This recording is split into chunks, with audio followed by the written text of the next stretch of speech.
ever been to one of Mr. Brashears' events? It's hardly trying. They're top notch. He's being modest. Hey, you're the brainchild of Corporate Code. Few nonprofits focus on well-being of men. What made you choose to take this direction? Just that exactly. There are very few organizations that have missions centered on empowering, uplifting men in transition. From a philanthropic standpoint, typically the tier is women, children, animals, and then expected to be the breadwinner, short end of the stick. So Corporate Code was designed as a solution to that very problem, with helping men who have been displaced, whether they are homeless, previously incarcerated, or just unemployed due to the economy, with the tools to transition back into society to, again, become contributing members. When did you think, I mean, you've made a great analogy of where black men stand on the totem pole. When do you think that, I guess, I don't even know this because I'm a black man myself, I'm always shocked when I hear that, but I know it to be true. How did that happen? How did we let this happen?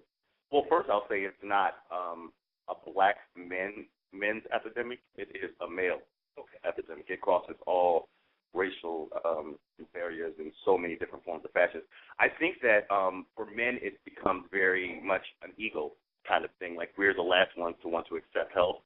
We feel like we got it under control regardless of where we are in life, or we don't necessarily need that handout or the hand up. We just want to, basically look at this. We have it under control and we'll fight tooth and nail to the end. Whereas, you think about, women are a little bit more accepting of help and support with so many different levels, so it's a lot easier for people to support women, and very few individuals want to take on the challenge of breaking down those walls and getting men to accept what's being given and help them move forward in life. If you could please speak on how men are being disenfranchised, and I saw this on your site. Men are, in Georgia, 57.6% of the unemployment. That's insane. It is.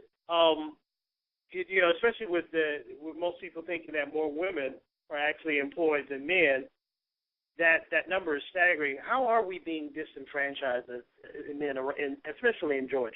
Well, it has a lot to do with the economy. I mean, you get, a number of positions that are, downsized first, companies, factory jobs and different things. Traditional positions that men hold were at the top tier of being downsized when the economy shifted and transitioned. And as the website says, men make up 57%. That doesn't include men who have absorbed all of their unemployment benefits who were never qualified. So the numbers are a lot greater than that, but that's just from a Department of Labor statistic of, how many men are actually displaced in today's economy. And it becomes a situation where, again, it goes back to the ego thing. If I'm a man and I've been skilled and trained to, work the assembly line for so many years, I'm not mentally ready to take on the task of going back to school to learn an additional trade to give me a different career path at 40 or 50 years old. So that's why those numbers continue to stay level, since we've hit this depression of sorts. It's staggering. Now, you use an interesting phrase, and you call it structurally unemployed, and you speak to Georgia men becoming structurally unemployed. What does this term mean? It just kind of goes back to what I just said, like structurally, like, from a traditional standpoint, men, having worked, different jobs for, a certain period of time, the structural unemployment comes along with them being displaced and being conditioned to follow that certain routine that they follow day in and day out. Traditionally, we think go to school when you're 19, 20 years old, or get a trade at an early age and work that job for the rest of your life.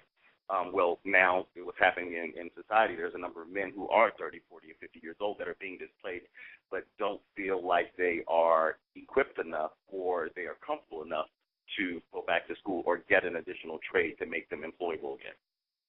If you're just tuning in, we are listening and talking to Mr. James Brashears III, the owner and creator behind Corporate Code, nonprofit organization here in the Metro Atlanta area. Yeah.